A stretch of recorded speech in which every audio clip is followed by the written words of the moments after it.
Well, hey everybody, it's Saturday. I'm not quite sure what the date is. So Wednesday, 22nd, 23rd. I think it's the 25th of July, 2026. Interesting, interesting. Anyway, sort of want to share with you a story at the end and sort of share my week with you. I think it's been a few days. I found myself redoing a video because my microphone wasn't working, and I think I have it fixed where I can do this one. We'll find out soon enough. If it publishes, it publishes, should be okay. But I have ordered some new audio and light and sticks and this is and that, because I really want to enhance this, because I want to share it. I don't want a Hollywood production out of this, or I just want it casual. So we'll try to keep it that way. But I've had a heck of a week. I tell you what, the number one thing that happened this week, which was on Tuesday, got my windows tinted here in the house. And I'm very fortunate. I had the world's best homeowner, as I mentioned before. And I made an agreement with him that whatever needed to be done around here to appease me as far as my comfort level goes, I'd be doing that. In exchange for that, I have a really good homeowner. I've done my courtyard, I've done my patio, I've now tinted my windows. But the great news about the tinted windows is the difference of comfort in this house, because it is a blistering couple of days. You really wouldn't know it inside, whereas last week, the week before, the month before, the year before, you didn't notice it, period. Um, Especially in the kitchen. For whatever reason, the position of the kitchen window sits where it just grabs a lot of heat. And then above my front door over here, which I'll be able to show you when I get my new equipment in and learn how to do CapCut a lot better. Um, they're actually plastic frames, so those had to be insulated from the outside, but the amount of heat and cold that was coming through those was extensive. And the difference, like I mentioned, is just night and day. So I'm very, very, very, very thrilled about that. The second thing is I've had my second CapCut lesson yesterday, and that went well. I wish I was light years ahead of where I'm at on that, but I'm still on the on the launch pad, and my tanks are fueling. But I am learning, and I'm trying to repeat what I'm learning. And I know I will get there here in Sun City, Summerlin, 55 plus community that I live in. We do have a computer club. I've reached out to them before to see if anybody can assist me, and they said they don't have anybody in a club that knows video editing. And I reached out again today, saying, "Well, I think I've got this where I think I understand it. Maybe somebody knows a lot more, or anything more than I know about computers, because I'm pretty much on the nothing range. I've been away from a PC environment for several years now, and I have been fumbling around on a laptop. I actually had to go out and buy a laptop because my iPad did not have enough memory to handle the videos and the final videos, et cetera, et cetera, et cetera. Even though CapCut says you can do it on the phone, not so much. So I'm invested in, in a new computer. I'm invested in CapCut. I'm thrilled to be doing this, because this is something that I really want to do. Not sure exactly why, but I do know that I'm not doing it for anybody in particular. I'm just doing it in general. So that's a pretty cool thing too. Poker wise, the big promo with South Point did get hit the other day on July the 22nd. I was elsewhere, and but I haven't hit a high hand to get in that promo. So whether or not what I would have hit a high hand that day, one never knows. But it was hit. There's still some nice prizes in the barrel to be drawn when you hit the high hand, but it wasn't me, and that was pretty much that about that. Um, and then then Wednesday, my best friend forever, Sandy, she was up visiting her son Chad up in the Dakotas. I don't know if it's like South Dakota or North Dakota, but it's in the Dakotas. He's a great guy. Um, he has a very interesting career,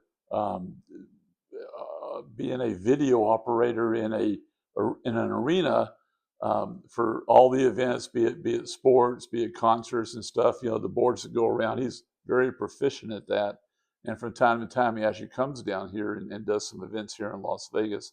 And he's a great guy. He's got great kids. So Sandy went up there to spend a week or so and got to watch him play some serious baseball.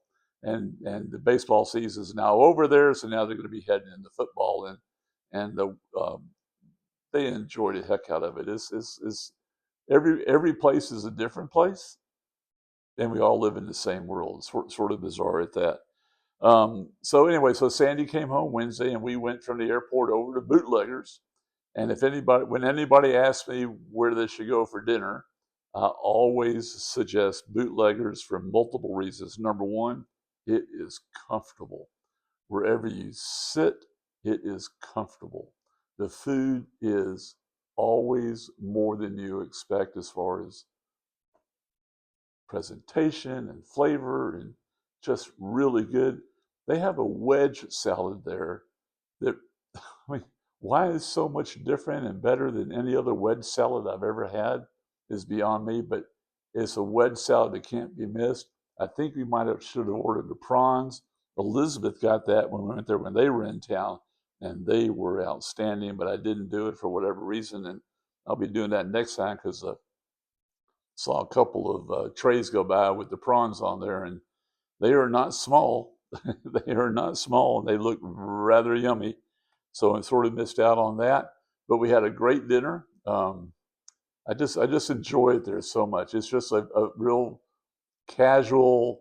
It seems that everybody works there, loves being there, and that helps. We had we had we had quite the server. He was hysterical, and but made our evening. At least I'm sure I speak for both Sandy and myself. He made our evening just a bit more of a checkbox. But anyway, so someone was asking me the other day about people I've met and so on and so forth, and so I wanted to share a story. I've got a few, and this is from the Los Angeles Country Club again, and this is about a member there named Bob Reynolds. Well, Mr. Reynolds, back in the 70s and the 80s, owned a company called the Bandini Fertilizer Company. And he had a television ad campaign that was rather hysterical, um, humorous, but obviously got the job done, where the crux of the commercial was people would ski down the Bandini Mountain. Well, it's a fertilizer company, so I'll leave that to your imagination without telling you what it is. And it obviously worked. Mr. Reynolds is a great guy. Anyway, so I worked pretty much on Mondays. Mondays was, I'm always glad to be there Monday. It's just, Mondays are nice. The club is effectively not fully operational, but you can play golf, you can play tennis, and there's no swimming pools at the Los Angeles Country Club, just in case you don't know that. But it's just a comfortable day. But every day at noon, for as long as I worked on Mondays at the Los Angeles Country Club, in would walk Mr. Bob Reynolds, and he would always, not some of the times, all of the times, have a guest with him. And he would always introduce me to the guest. And as soon as I heard what their name was, I go, I read about you last week. I saw you on television last week. Yeah, anyway, it's always somebody that was not in the news, but was the news. So and I would always say, what a pleasure. And Mr. Reynolds is just always just like 99.99999% of the people at Los Angeles Country Club, inside and out, were great. What a great experience that was. What a great experience. Anyway, so I'm sitting there, on a Monday, and clock strikes 12, and I look up, and here comes Mr. Reynolds with his guest. And I figured I'm going to beat Mr. Reynolds to the punch this time. So instead of waiting for Mr. Reynolds to introduce me to his guest, I'm going to introduce myself to Mr. Reynolds' guest. So in they walk, and Mr. Reynolds is getting ready to introduce. I said, wait, hang on a second. And I said, sir, may I share with you that every Monday morning at noon, Mr. Reynolds walks in here with a guest and introduces his guest to me. And it's always It's always an experience. So today I'm gonna introduce myself to you. And I said, "Hi, I'm Don Rubenstein." And he says, "Don, pleasure to meet you. I'm Roger Maris." Jeez, seriously. Well, I met Mickey Mantle in 1973 when I was out with a friend of mine to play golf on the tour, John Schlee, and this was before I went out on tour as a tour caddy. I was out in Fort Lauderdale at the old Jackie Gleason Inverary Golf Classic and following John Schlee on this other course and standing there, and here comes Mickey Mantle. I have another Mickey Mantle story for you at a future time. But anyway, I had a great afternoon with Mickey Mantle. I mean, and so here I am now meeting Roger Maris. And I had a little story to share with him, which I did, which is about the three little plastic statues that all of his guys had when we were kids of baseball players. And I had Roger Maris, and I had Mickey Mantle, and I had Hank Aaron. Those are my three statues. I never met Hank Aaron, but certainly met Mickey, and now I've met Roger, and I shared the story with him.